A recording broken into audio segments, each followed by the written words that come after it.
Olá pessoal!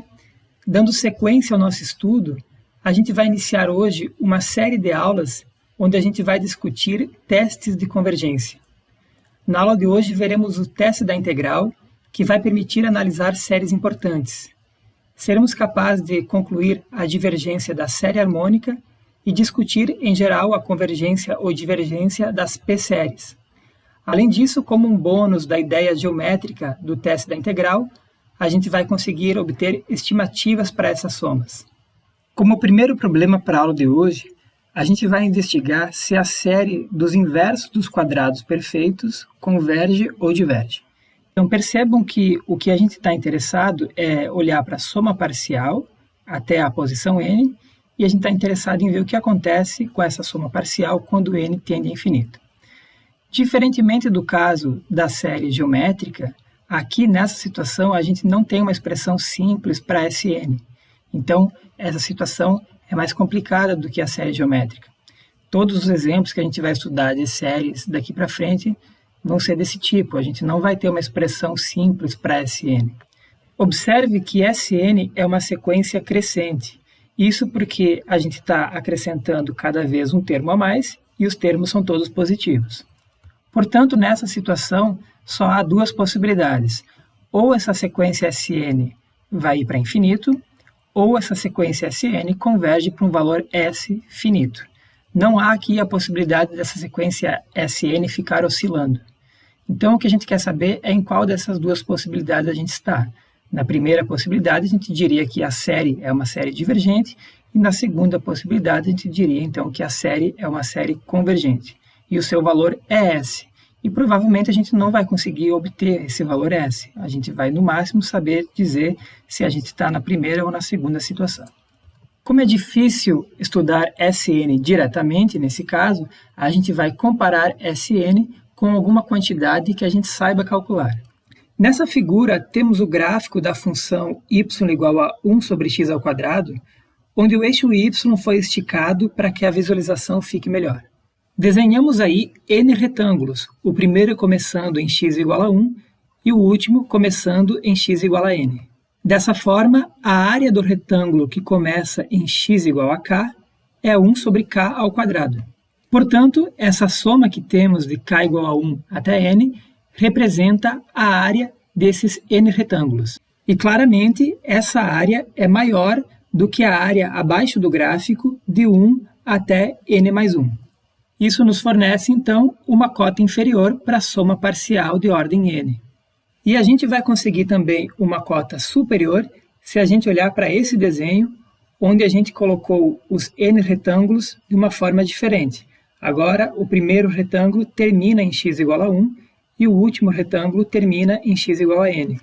A área do primeiro retângulo é igual a 1 e a soma das áreas dos outros retângulos é menor do que a área embaixo do gráfico de 1 até n.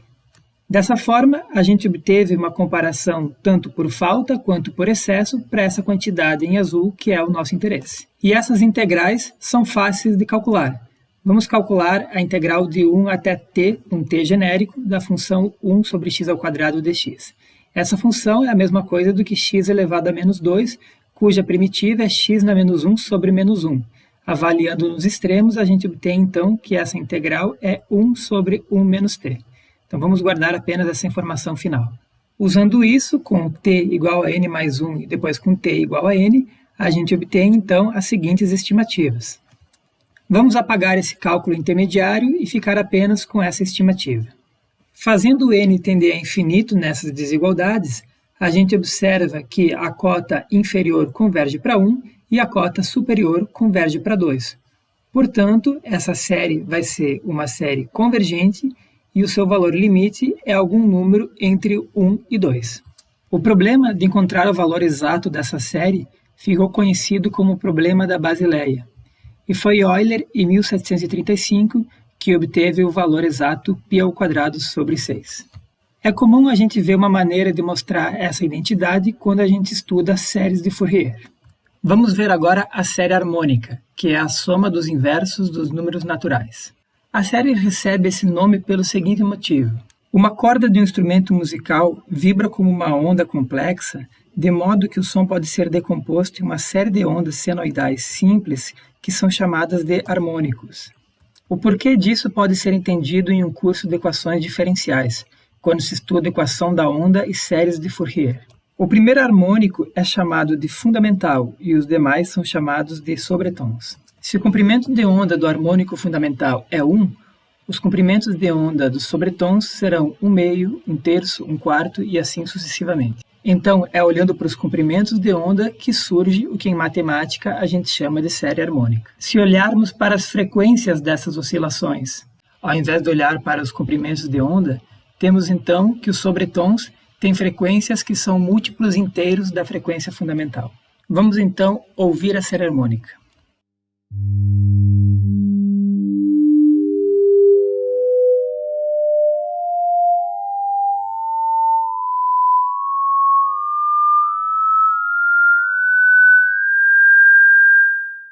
O nosso interesse agora é simplesmente saber se essa série converge ou diverge.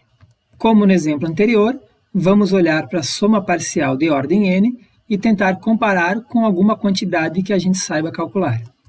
E vamos usar aqui o mesmo argumento geométrico. Dessa figura, a gente conclui que a soma das áreas desses n retângulos é maior do que a área embaixo do gráfico de 1 até n mais 1. Isso nos dá a seguinte cota inferior. E nessa outra figura, a gente observa que a área do primeiro retângulo é igual a 1 e a soma das áreas dos outros retângulos é menor do que a área embaixo do gráfico de 1 até n. Isso nos dá essa outra cota. Lembrando que a primitiva de 1 sobre x é a função logaritmo, a gente obtém então que a nossa quantidade de interesse está entre logaritmo de n mais 1 e 1 mais logaritmo de n. Agora, fazendo n tender a infinito, a gente observa que o logaritmo é uma função que cresce para infinito. Dessa forma, temos então que a série harmônica é uma série divergente. Além disso, essa comparação com as integrais nos deu a informação adicional de que as somas parciais da série harmônica divergem para infinito na mesma velocidade que a função logaritmo. E essa comparação que a gente fez nesses dois últimos exemplos entre a série e essas integrais pode ser feita sempre que o termo geral da série for dado por uma função que é positiva e decrescente. Isso nos leva ao importante critério de convergência. E esse critério é chamado de teste da integral. Ele diz que quando a gente tem uma função positiva e decrescente e uma série cujo termo geral é dado por essa função, então a série converge se e somente se essa integral imprópria converge.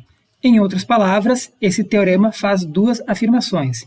Ele diz que se a integral imprópria tem valor finito, então a série também tem valor finito. E, por outro lado, se a integral imprópria tem valor infinito, então a série também tem valor infinito. Aqui chamo a atenção que para usar esse teorema é preciso verificar primeiro que a função f, a partir de um certo ponto, é positiva e decrescente. Esse teorema vai ser útil nas situações em que a gente saiba calcular a integral correspondente. Em muitos casos, calcular essa integral é uma coisa muito difícil. E a prova desse teorema é completamente análoga ao que a gente fez nos exemplos anteriores. É uma consequência direta das figuras ao lado. Fazendo n tender a infinito, a gente conclui. Agora, vamos estudar uma generalização das duas séries que a gente estudou anteriormente. A gente vai estar considerando a série, que é somatória em n, de 1 sobre n na p. Essas séries são chamadas de p-séries. A conclusão desse problema vai ser muito útil, pois, através da comparação com as p-séries, a gente vai conseguir descobrir se outras séries mais complicadas convergem ou divergem. A gente acabou de ver nos exemplos anteriores que a p-série com p igual a 2 converge e com p igual a 1, que é a série harmônica, diverge. Esse fato já nos permite tirar várias conclusões. Reparem, se p é maior ou igual a 2, então 1 sobre n na p vai ser menor ou igual que 1 sobre n ao quadrado. Então, dessa forma, a gente vai ter que, quando p é maior ou igual a 2, essa série vai ser convergente, porque ela vai ser menor do que a série 1 sobre n ao quadrado, que a gente já sabe que é convergente. Da mesma forma, se a gente pegar agora um p que é menor ou igual a 1, então 1 sobre n na p vai ser maior ou igual que 1 sobre n. Então, dessa forma, a série 1 sobre n na p, somando isso, vai dar mais do que a série harmônica, que a gente já sabe que diverge. Então, disso a gente consegue concluir que se o P for menor ou igual a 1, a série P vai divergir, e se o P for maior ou igual a 2, a série vai convergir. Então, essa análise simples, uma simples comparação, já nos deu essa conclusão. Mas falta, então, descobrir o que acontece para P entre 1 e 2. E para isso, a gente vai precisar usar o teste da integral. E para usar esse teste, a gente vai ter que considerar a função f de x igual a 1 sobre x na P. Aqui está o gráfico dela, no caso em que P é maior que zero, esse é o perfil que a gente tem. E a gente precisa verificar as hipóteses de que a f é positiva e decrescente. E nesse caso é fácil verificar que ela é positiva e decrescente, então, portanto, a gente pode aplicar o teste da integral para analisar a convergência dessa série. Então, a gente vai precisar integrar a função 1 sobre x na P, essa é a primitiva dessa função. No caso em que P é igual a 1, a primitiva seria o logaritmo, mas a gente não precisa se preocupar com o caso P igual a 1, pois essa seria a série harmônica, a gente já sabe que diverge. Então, considerando o caso em que P é diferente de 1, a gente tem que a integral de 1 até um certo t da função 1 sobre x na P é dada por essa expressão, e o que a gente tem que fazer é entender o que acontece quando t vai para infinito. Bom, agora reparem que isso vai depender do expoente do t nessa expressão. Se esse expoente for positivo, então essa expressão diverge para infinito. Agora, se esse expoente do t for negativo, então essa expressão vai convergir para 1 sobre p menos 1 quando t tende a infinito. Disso a gente conclui então que a integral imprópria diverge quando p é menor que 1 e converge quando p é maior que 1. O caso p igual a 1 também já foi visto que diverge porque é a integral que dá o logaritmo. Portanto, temos essas duas situações dependendo do valor de p, e o teste da integral permite concluir que a mesma conclusão vai valer para as séries correspondentes. Portanto, a p-série diverge quando p é menor ou igual a 1 e converge quando p é maior do que 1.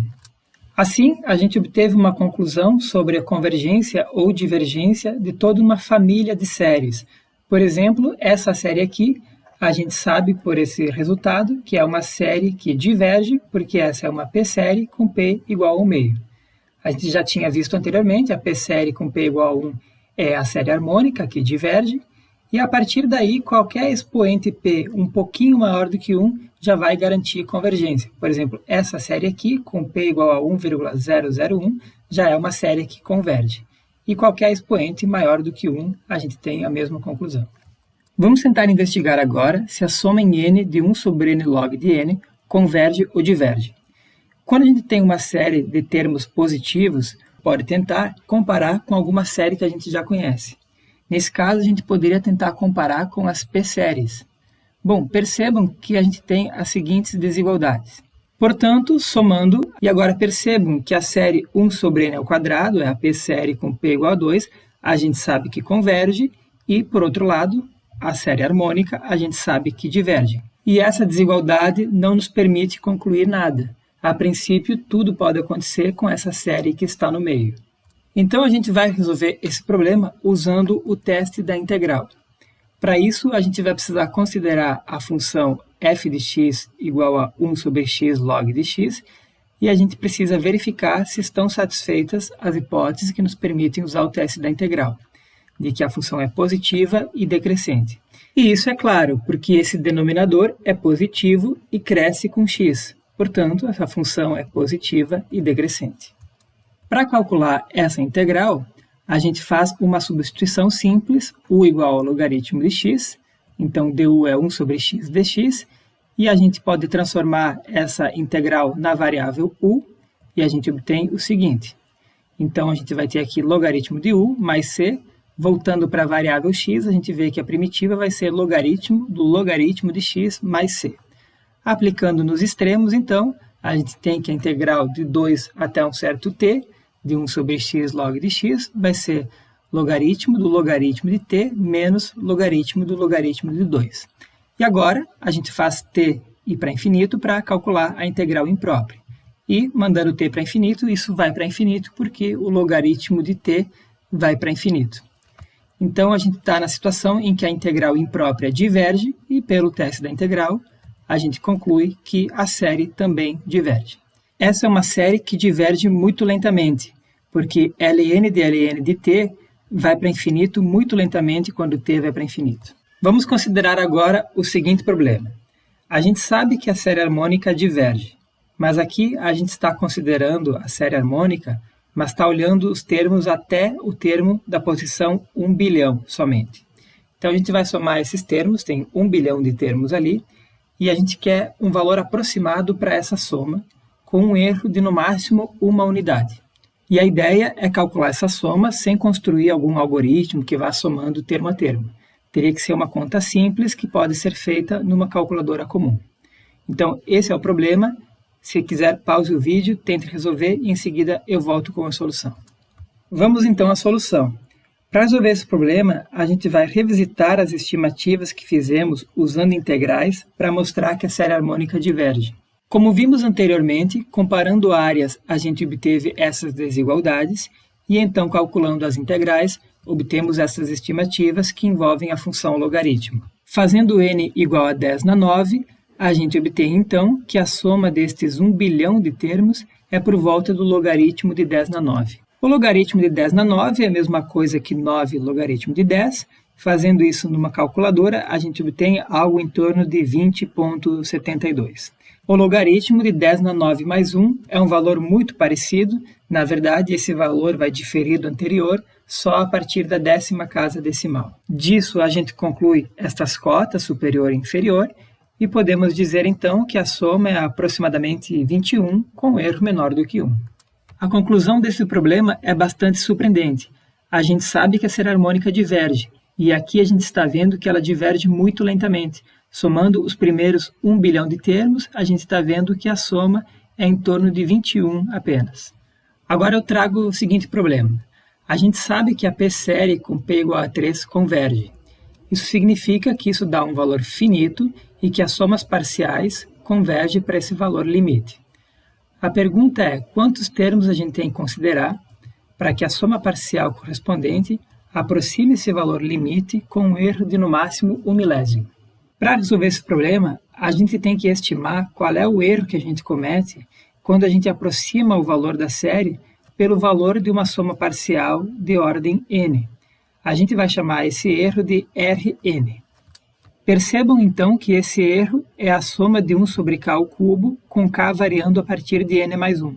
E para estimar esse erro, a gente vai usar o mesmo argumento geométrico que é usado no teste da integral. Comparando áreas nessa figura, a gente obtém a cota superior, e comparando áreas nessa figura, a gente obtém a cota inferior. Se quiser, pause o vídeo para analisar essas figuras com calma. Calculando essas integrais impróprias, a gente obtém essas estimativas. Para garantir um erro de no máximo 1 milésimo, a gente precisa escolher n de modo que 1 sobre 2n ao quadrado seja menor que 1 milésimo. Isso é equivalente a pedir que n ao quadrado seja maior que 500, que é equivalente a pedir que n seja maior que a raiz de 500, que é aproximadamente 22,36. Portanto, 23 termos são suficientes para o nosso propósito. Substituindo n igual a 23 nas desigualdades anteriores, a gente obtém uma cota inferior e uma cota superior para esse resto.